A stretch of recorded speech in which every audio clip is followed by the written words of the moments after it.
ఈరోజు మనం తూర్పుగోదావరి జిల్లాలోని కాటెనకొండ మండలం గచ్చకాయలపొర అనే గ్రామంలో సముద్ర తీరాన సుమారు 200 కుటుంబాలైతే పూరు గుడిసెల్లో నివసిస్తున్నాయండి. వాళ్ళంతా విశాఖపట్నం జిల్లా నక్కపల్లి అనే గ్రామానికి చెందిన మత్స్యకారులు.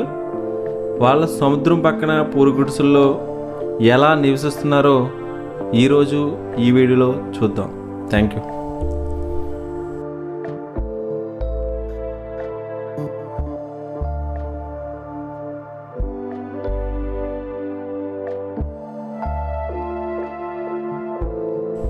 ఎవరైనా ఈ గ్రామానికి రావాలంటే అమలాపురం పట్టణానికి 25 కిలోమీటర్ల డిస్టెన్స్లో ఉంటుందండి ఈ గచ్చకాయలపొర అనే గ్రామం.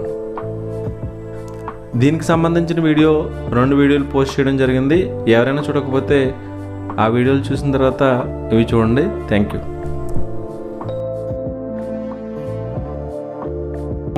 మేము నక్కపల్లి మండలం చెప్పారు నక్కపల్లి మండలం విశాఖ జిల్లా. ఓకే అండి. ఈ తూర్పుగోదావరి కలిసి వేటగాడు చేయడానికి ఫిషర్మెన్ మేము కోనల నుంచి ఇక్కడికి వచ్చామండి. ఓకే అమ్మా. వచ్చినందుకు ఇంకా అలాగా కొంచెం కొంచెం అలాగా తీరం దాటుతుంది, అలా జరుగుతూనే ఉంటుంది. వచ్చి మేము వచ్చి 4 నెలలు అయిపోతుంది. వినాయక చవితికి వచ్చామండి. వినాయక చవితికి వచ్చాము. అప్పుడు 3 నెలలు వెళ్ళిపోయి 4వ నెల వచ్చేస్తుంది. కానీ ఒక రోజు వేటకి వెళ్తే ఒక 4 రోజులు దెబ్బను ఉండడం వస్తుంది. అంటే అక్కడ మాకు సముద్రం ఉన్నది, మాకు వీళ్ళు ఉన్నాయి. కానీ అక్కడ బతకడానికి కాదు, సముద్రానికి మా ఊరికి దూరం. ఈ దూరం మీద ఏమైందంటే ఈ సామాన్లు మోసుకెళ్ళలేము, అక్కడ నుంచి మళ్ళీ ఇంటికి తెచ్చుకోలేము. ఇంకా పరిస్థితులు బాగోక ఇక్కడ అయితే ఒక మగసోలు ఉన్నది కదా అనేసి 10 సంవత్సరాలు పెట్టి ఇక్కడికే 10 సంవత్సరాల నుంచి గుడిసెల్లోనే ఉంటున్నామండి. వానామని వరదామని ఏదామని ఉంటున్నాం. అంటే ఏదన్నా కొత్త అవసరం కోల్ది వాళ్ళ కాడ మనం 1,50,000 తీసుకోవడం, మన కాడ 100కు 10 రూపాయలు చెప్పినాలు మనం వాళ్ళు తీసుకోవడం. ఏ సమస్యలు వచ్చినా మనయేనండి. అయ్యి మనల్ని చూసుకోవడం లేదు. అంటే సముద్రం అందరికీ సముద్రమే, పొందు కట్టడం లేదు కదా సముద్రం అంటే ఏటకెళ్ళొచ్చు. అందు గురించి అలాగనేసి ఇంతవరకు వచ్చాము. కానీ వాళ్ళ ఉద్దేశం ఏంటంటే వాళ్ళ ఆదర్శాలు అక్కడ ఉన్నాయి, వాళ్ళ కోటా సీట్లు అక్కడ ఉన్నాయి. మన గ్రామం కాదు, మనకి ఇది మన గ్రామం కాదు. అంటే మనం పోటాడితే ఒక 10 లక్షలు దొరకని, 5 లక్షలు దొరకని, వారానికి కనీసం 1 లక్ష దొరకని, మన కాడాలు కమిషన్ తీసుకోవడమే తప్ప కానీ మనం ఉన్నామా పోయామా పట్టించుకోవడం అన్నది లేదండి. ఇది మా పరిస్థితి. నీరు ఉండదమ్మా మీకు? నీరు కొనుక్కోవడమే. ఈ పొలాలు లగేజ్ అలా అక్కడి నుంచి మేము లోడ్లు వేసి తెచ్చుకుంటా ఉండే, నారీ మీద లోడ్లు వేసి తెచ్చుకుంటాం.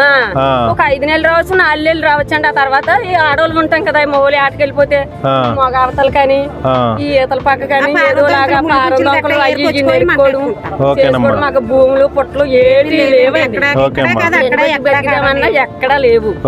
ఇంకా ఉంటే ఉండడం, పోతే పోవడం అనేట్టుగా ఇలా పిల్లలు తీసుకు ఇలా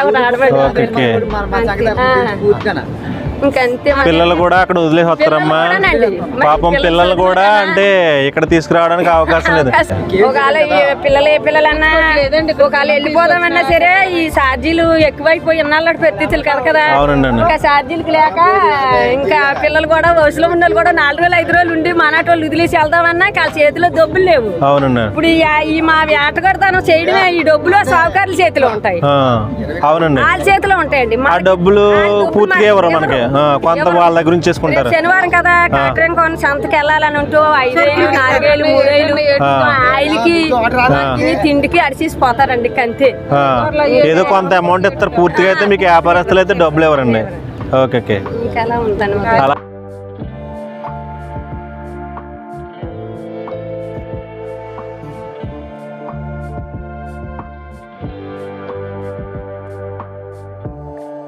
చూశారు కదండి, ఇక్కడున్న ప్రజలంతా విశాఖపట్నం జిల్లాకు సంబంధించిన మత్స్యకారులేనండి. వీళ్ళైతే చేపల వేట కోసం వచ్చి ఇక్కడైతే ఈ గచ్చకాయలపొర అనే గ్రామంలో తాత్కాలిక నివాసాలు అయితే ఏర్పరచుకోవడం జరిగింది. తీరా చేపల వేటకి వెళ్ళి చేపలు అమ్మిన తర్వాత అయితే కొందరు వ్యాపారస్తులు మాత్రమే ఈ చేపలను కొంటారంటండి. వాళ్ళైనా పూర్తిగా అయితే అమౌంట్ ఎవరంట. ప్రతి శనివారం జరిగే కాటెనకొండ సంతకి మాత్రమే కొంత అమౌంట్ ఇస్తారంటండి. మిగిలిన అమౌంట్ అయితే వాళ్ళ దగ్గరే ఉంటుందంట. ఇంకా ముందుకెళ్ళిన తర్వాత ఇంకా ఈ గుడిసెల్లో జీవన విధానం ఏ విధంగా ఉంటుందో ఒకసారి అయితే మనం చూద్దాం. ఓకే.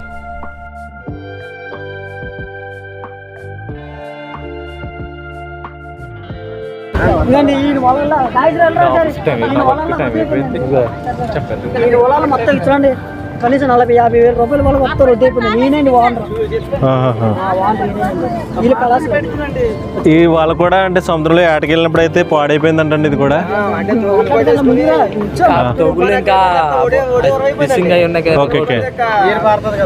ఓకే.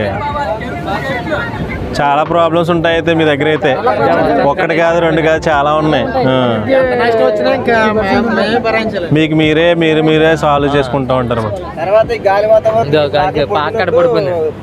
రాత్రి తెలియకుండా కూడా పైకి వచ్చారండి, లేకపోతే ఆవులు కాడ అలా చనిపోతున్నాయండి.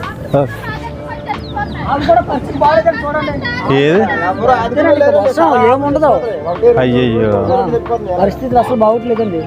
ఇక్కడ చూడండి, ఇది రాత్రి వర్షానికి అయితే ఈ గుడిసె అయితే పడిపోయిందంటండి. చాలా బాధాకరమైన విషయం. కానీ ఎవరు లేరేమో రాత్రి అయితే.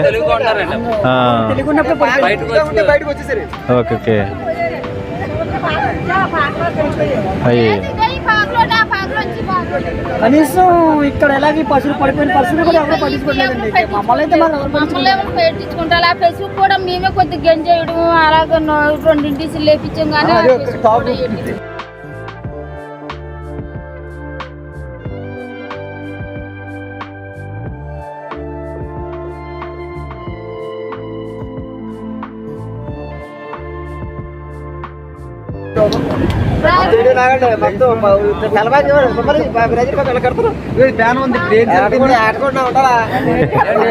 చచ్చిపోయిందంటే దీనికంటే ఎక్కువ పేరం కదండి మన. దీన్ని నెరిగితే నిల్చుకొని మనం నెరిగితే సన్నగా చేసి పెట్టాం. కానీ ఇది అంటే ప్యాన్ ఉందండి బాబు. పాపం పశువుల డాక్టర్ ఎవడైనా ఇంజక్షన్ మా దగ్గరికి వచ్చి చెప్తాయండి. మాకు కెన్గారు ఎక్కువ అండి. మాకేంటి తెలుసా, కాలకి కెన్గారు ఎక్కువ ఉంటుంది. అవును. కానీ దాన్ని కలిసి వస్తాం. ఎవరన్నా అడుకుని వచ్చే సరే ఇక్కడికి వస్తే 10 అటుకెళ్ళిపోతారండి. అటుకెళ్ళిపోయిన తర్వాత ఆ తర్వాత మనం పట్టించుకోరండి. కానీ దీని కడ మేము వేసామంటే ఒక అర్థం తీసుకోండి.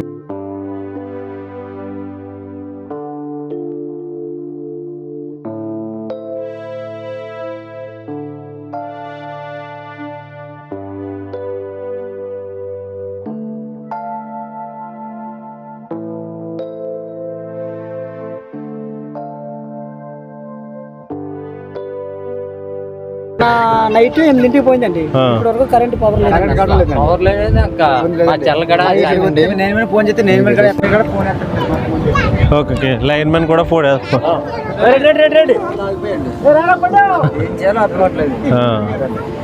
తెలుసా, ఇప్పుడు అన్నం లేకపోయినా ఉంటామండి, కరెంట్ లేకపోతే ఉంటామా? అవునులేండి, అలవాటు అయిన తర్వాత ఉండలేం కదండి. అదే అండి, ఇప్పుడు ఏమైంది, కరెంట్ ఉందనుకో మనకి ఏదన్నా అవసరం వచ్చింది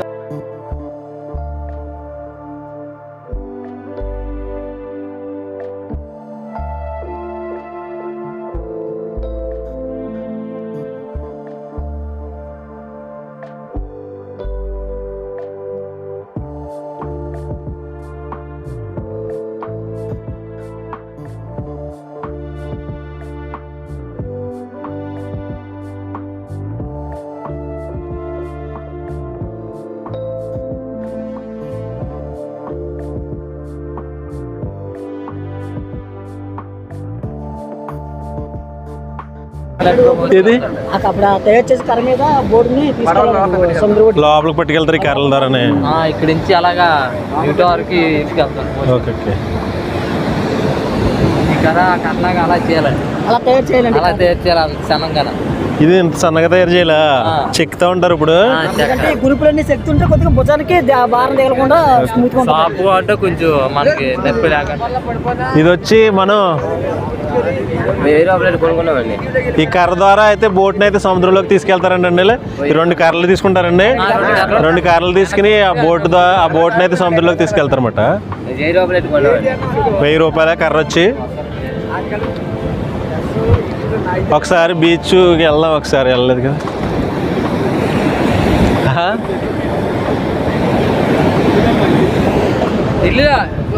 తాత చేపలు ఏమైనా పడ్డాయా? ఇంకా పడలేదు బాబు. ఒకటి 2 పడుతున్నాయండి, ఎక్కువ పడట్లేదండి. ఓకే. అలాగే రిలయన్స్ అందరూ వాటర్ పైప్ లైన్ ద్వారా డ్రిడ్జింగ్ మిషన్లు అవి పెడుతున్నారు కదా, దానివల్ల ఆ చేప ఎక్కడున్నా చేప ఎక్కడున్నా సరే ఇక దూరం వెళ్ళిపోతుంది.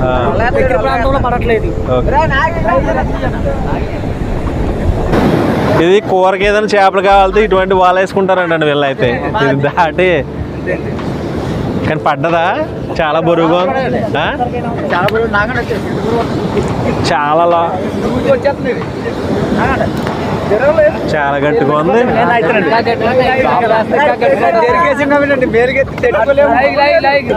చేప పడ్డదంటారా?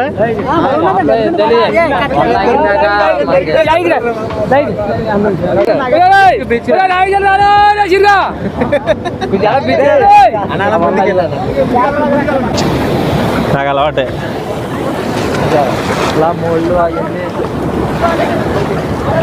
ఇక్కడ చేపలు ఏం పడలేదబ్బా.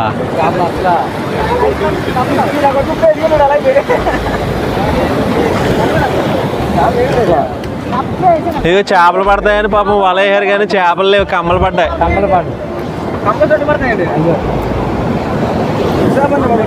ఇలాగండి ఒక రోజు ఆడకెళ్ళిపోతే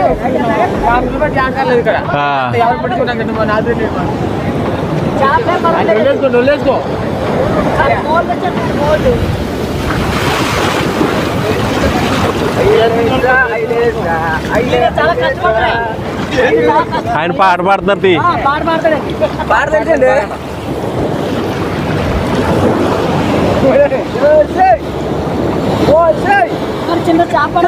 చిన్న చేప పడ్డదా? లవ్లాలకు అంటారు. ఓ ఒకటి వచ్చింది. తెల్లని బాగా చేస్తారు. అలాగేనండి మత్స్య సంపద చచ్చిపోతున్నాడు. రిలయన్స్ సార్ మొత్తం పైప్ లో ఉన్నారు. మొత్తం పెద్ద ఆక్సిజన్ ముందులో బ్యాక్ కి సంబంధించి మొత్తం వదిలేస్తున్నారండి. అక్కడ చేప ఆయిల్ తీయడం వల్ల మత్స్య సంపద అంతా చేపలు పెట్టి తీయదని.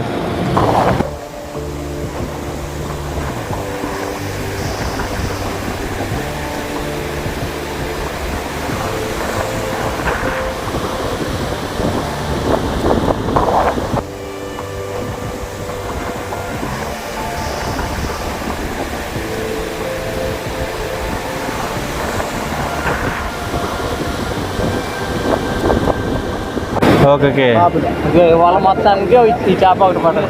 మొత్తం పాప ఒకటి పడ్డది. ఇంత వాళ్ళకి ఒకే ఒక చేప పడ్డది. చూసారా? రాదండి.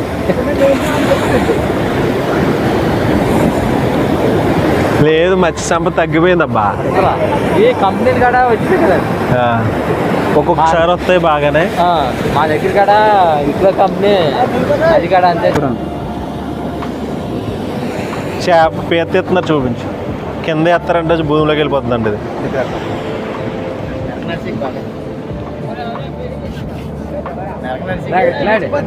వైడ్ యాంగిల్లో ఉంది బా, మామూలు జూమ్ చేతి.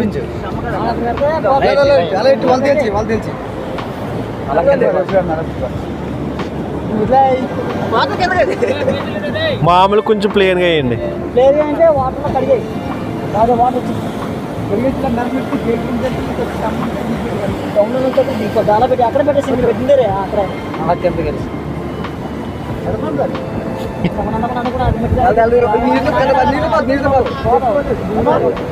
వెళ్ళిపోయింది.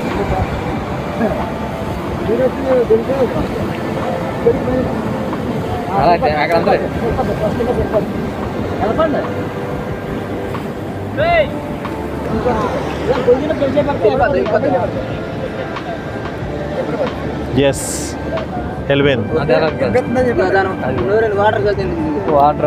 దానివల్ల తెలుస్తుంది మీకు. ఓకే చేపలు ఎక్కువ బుడకలు వస్తాయి. ఓకే ఓకే అండి, అందరికీ థ్యాంక్స్ అండి.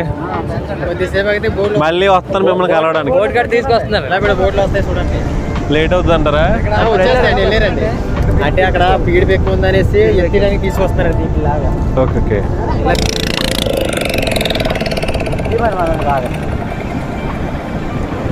మను దగ్గరికి వెళ్దాం.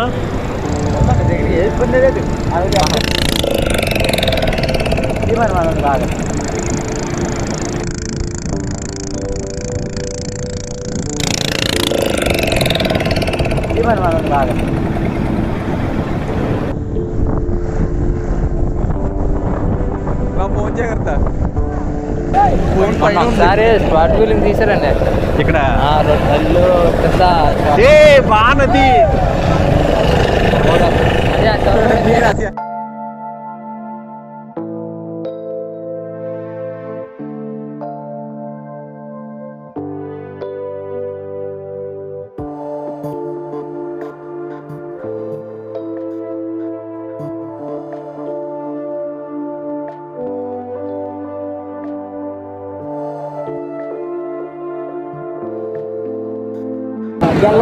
కర్లేసి గెల్ల కట్ట ఉన్నాయి కదా అక్కడే దండం పెట్టుకుంటారు. ఓకే. అది మీరు పూజ ఏదో చేస్తారు కదా కర్రలు పెట్టి అదేనా? అక్కడ కూడా ఉంది. ఎక్కడ భైరవ స్వామి గుడి దగ్గర ఉంది. వెళ్దాం ఒకసారి అది చూసేసి వెళ్ళిపోదాం. ప్రతి శనివారం అటుకులు గిట్టులు పుస్తకం వచ్చి అక్కడే దండం పెట్టుకుంటుంది. ఓకే. ప్రతి శనివారం సాయంత్రం. ఓకే. తెల్లవారి ఆదివారం నాడు వేటకి వెళ్తుంటారు. అక్కడ అంటే ఈ గ్రహాలు పెట్టుకున్నారు మీరు? గ్రహాలు అంటే ఏం పెట్టలేదండి, వాటిలో ఇంకా పూజించటం. అదే అక్కడ చూసాను డిఫరెంట్ గా ఉంది. అక్కడ ఉంటాయండి, అక్కడ ఉంటాయి బయట.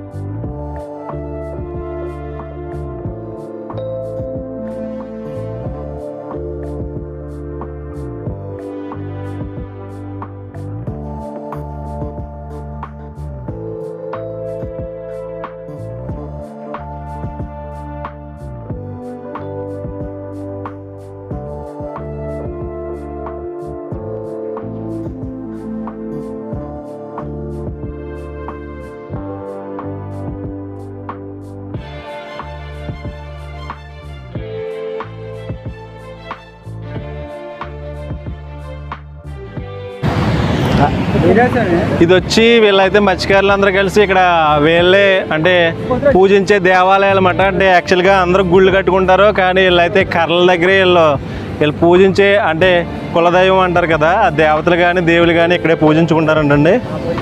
వీళ్ళు మీ దేవుళ్ళు అండి? అమ్మ సత్యం తల్లి, సత్యం తల్లి, ముత్యాలమ్మ తల్లి అండి, పోతురాజు అండి, మాసలమ్మ తల్లి. ఇలాగా అంటే మరి కర్రలే ఉన్నాయి, మరి విగ్రహాలు ఏమైనా పెట్టుకోపోయారా? విగ్రహాలు పెట్టుకోవడానికి ఎవరండి ఓకే.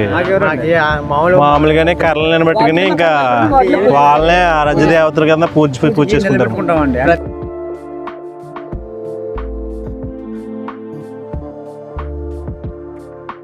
చాలా గ్రామాల్లో అయితే ఆ గ్రామానికో గ్రామ దేవత కానీ లేదా వాళ్ళ కులదైవము ఆరాధ్య దైవము ఏదో ఒక దేవుడు కానీ దేవత కానీ పూజిస్తూ ఉంటారు.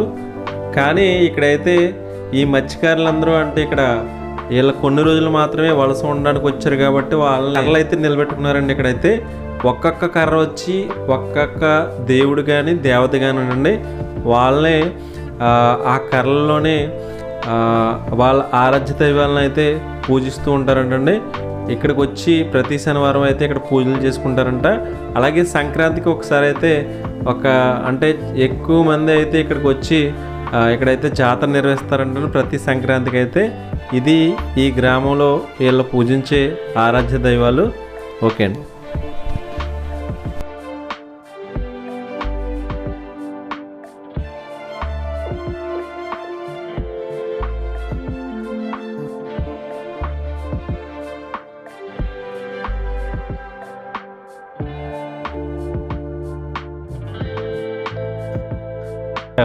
ఇప్పుడు స్నానం చేస్తాం కదండి, వేటకెళ్ళి వచ్చి అది అందులోనే స్నానం చేస్తామండి. వర్షం నీళ్ళు దాంట్లో పడుతుంది. యాక్చువల్గా ఇక్కడ చూడండి, ఇక్కడ అయితే ఈ మత్స్యకారులు అయితే వాటర్ సముద్రం పక్కన అయితే ఇక్కడ గుంట తీసుకున్నారంటండి. ఇక్కడ చేస్తున్నారు. అక్కడ చూసారా వాటర్ చూసారా మరీ మురిగ్గా ఉంది. ఈ వాటర్ తోటి వీళ్ళైతే స్నానం అయితే చేస్తున్నారండి. ఒకసారి అయితే చూడండి, ఒకసారి కొంచెం వెనక్కి చూడండి. రియల్ గా అయితే చూడండి, అది కలర్ కూడా బ్లాక్ గా కనిపిస్తుంది. ఈయన అయితే అలాగే స్నానం చేస్తున్నారు ఈ మురికి నీరుతోటి. చాలా ఇబ్బందులు అయితే పడుతున్నారండి. అసలు వీళ్ళ కల్మషం లేని ప్రజలు అన్నమాట. ఇటువంటి ప్రజలను అయితే నేను ఎక్కడా చూడలేదు. మాత్రం చాలా ఆప్యాయంగా అయితే చూసుకున్నారండి వీళ్ళైతే. ఈ గచ్చకాయలపుర అనే గ్రామంలో ఈ ప్రజలతో అయితే నాకు మంచి అటాచ్మెంట్ అయితే ఏర్పడింది. మంచి కల్మషం లేని ప్రజలండి. వీళ్ళ గురించి అయితే ఇక్కడ స్నానం చేస్తున్న వాటర్ వచ్చి అంటే వర్షం వాటర్ అండి. ఆ వర్షం వాటర్ అయితే ఆ గుంటలో పట్టుకునైతే ఇతనైతే స్నానం చేస్తున్నారు. ఇక్కడంతా మొత్తం సాల్ట్ ఏరియా మాట, వాటర్ మాత్రం చప్పగా ఉండదు. ఇది ఇక్కడ పరిస్థితి. ఓకే. మొన్న ముగ్గురు గల్లం అయిపోతే ఇద్దరిని రక్షించారండి. ఒక ఆయన చనిపోయారు, ఆ అబ్బాయి రక్షించారు. ఎక్కడ మీ ఊళ్ళో? ఓకే, ఈ అబ్బాయినా? మొన్న తుఫాన్ ఎఫెక్ట్కి అయితే మత్స్యకారులు గల్లంత అయిందని ఒక న్యూస్ అయితే మన ఛానల్లో చూడడం జరిగిందండి. ఈ అబ్బాయి అయితే కొంతమందిని అయితే కాపాడాడంటండి. ఈ అబ్బాయి మాత్రం అయితే కొంతమందిని అయితే రక్షించడం జరిగిందంటండి. మీ పేరు సార్? నా పేరు సురేష్ అండి. సురేష్, ఎక్కడి నుంచి వచ్చారు మీరు? నక్కపల్లి మండలంలోని మాది. వేటాడడానికి వచ్చామండి. ఓకే. ఏమైందండి అసలు సముద్రంలో? అసలు ఆ రోజు అలల్లో ములుగుతున్నారండి వాళ్ళు. ములుగుతూ ఉంటే మామూలు అలల్లో ములుగుతూ ఉంటే పిరుపు లాంటిది వచ్చి లాక్ కలిపిందండి. మేము అప్పుడేంటి వేటకెళ్ళి వచ్చాం. అంటే పిరుపు అంటే నాకు అర్థం కాలేదు. అంటే ఒక సుడిగుండం లాంటి సుడిగుండం వచ్చి వాళ్ళ లాక్ వెళ్ళిపోయిందండి. ఓకే. అలా యాక్చువల్గా 5 ఉన్నారండి. వాళ్ళు 5 ఉన్నారు. 5 ఉంటే మేము అప్పుడే వేటకెళ్ళి వచ్చాం. ఓకే. వేటకెళ్ళి వస్తే వాళ్ళు ఒక అబ్బాయి చేయి కనిపించండి మాకు. ఓకే. కనిపిస్తే మేము ఇక్కడి నుంచి పరుగొట్టి కేకలేస్తుంటే వెళ్ళాం. ఓకే. దాంట్లోని ఇద్దరిని కాపాడాము. ఆల్రెడీ 2 పెరకలు ఉన్నారన్నమాట. ఓకే. ఒక అబ్బాయి అందులో గల్లంత. ఓకే. ఇద్దరిని మాత్రం మీరు రక్షించారే? ఒక అబ్బాయి ఆల్రెడీ చనిపోవడం జరిగింది, 2 ఆల్రెడీ దాంట్లో ఉన్నారా? ఓకే. చాలా గ్రేట్ అండి మీలాంటి పర్సన్స్ ఉండడం వల్ల. ఎందుకంటే ఒకరు తోటి ప్రజలకు సాయం చేయడం కదా ఆ టైంలో. అలాగే నెక్స్ట్ ఏం చేశారంటే యానం డీజిల్ కానీ వెళ్ళారండి మా వాళ్ళు. డీజిల్ వెళ్తే అబ్బాయి కూడా ఉన్నాడు. చేపల కోనలకి సావిడ ఉంటారు, చిన్న సావిడ కొనడానికి వెళ్ళారు. ఆ ఆటోలో వస్తుండగానే యానం బ్రిడ్జి నుంచి ఒక అమ్మాయి దూకేసిందండి. ఓకే. దూకేస్తే ఇంకొక అబ్బాయి మా అబ్బాయి అంటే ఊర్లో ఉండిపోయాడండి. అబ్బాయి ఇంకేం ఆలోచించుకుంటే అమ్మాయి కోసం దూకేసాడండి. యానం బ్రిడ్జి నుంచి నీటిలో దూకేసి అమ్మాయిని కాపాడాడు. కాపాడితే వాళ్ళు ఫ్యామిలీ చాలా సార్లు అబ్బాయిని బాగా చూడటం, కలవటం ఇలాంటి ఏం చేశారండి. కాబట్టి మత్స్యకారులందరికీ జాలి ఎక్కువ ఉంటుందండి. అప్పటికే ఒక 100 మంది దగ్గర చూస్తారు.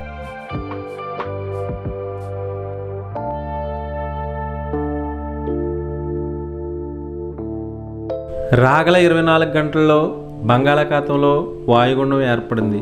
ఈ వార్త వినగానే ముందుగా ఈ సముద్ర తీరాన ఉన్న ఈ మత్స్యకారుల గుండెల్లో అయితే గోదావరి పరిగెడుతుందండి. ఎందుకంటే సముద్రంలో ఏ తుఫాన్ ఎఫెక్ట్ కానీ ఏ సునామీ అలజడి కానీ ఏర్పడిన ముందుగా దాని ప్రభావానికి గురయ్యే ప్రాంతం ఏంటంటే ఈ పూరుగుడిసెల్లోని జనం మాత్రమే. చూశారు కదండి, ఇక్కడ ప్రతి ఒక్కరిలోనూ కల్మషం లేని ప్రేమ ఆప్యాయతలు అయితే చూడడం జరిగింది. ఎవరైనా ప్రమాదంలో ఉంటే వాళ్ళకి సాయం చేయాలనే ఆలోచన అయితే ఈ ప్రతి ఒక్క మత్స్యకారుల్లో కనిపిస్తుంది. రాబోయే రోజుల్లో వాళ్ళకున్న ప్రతి సమస్య తీరి ప్రతి ఒక్కరిలోనూ చిరునవ్వు రావాలని కోరుకుంటున్నాను. ఈ వీడియో మీకు నచ్చుతుందని ఆశిస్తున్నాను. Thank you so much.